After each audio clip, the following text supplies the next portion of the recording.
আলহামদুলিল্লাহ। আশা করি সব ভাইরা ভালো আছেন।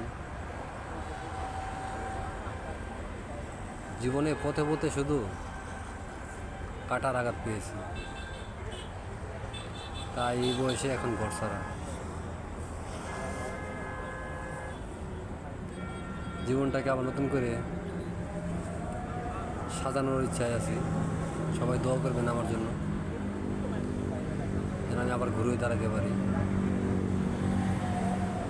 এই ঘর বাড়ি ছেড়ে এখন আছি 300 ফিট। 300 ফিটে থাকি, এই যে দেখতে পাচ্ছেন। ওই যে সামনে দেখাচ্ছে নিজা মার্কেট, ওটা দিচ্ছে নিজা মার্কেট। এই 300 ফিটের রোড, এটা হচ্ছে 300 ফিটে হাইওয়েতে রোড। ওই যে ব্রিজটা দেখতে পারতেছেন, গাড়ি খাড়ায় আছে, সেটা হচ্ছে নিজা মার্কেট।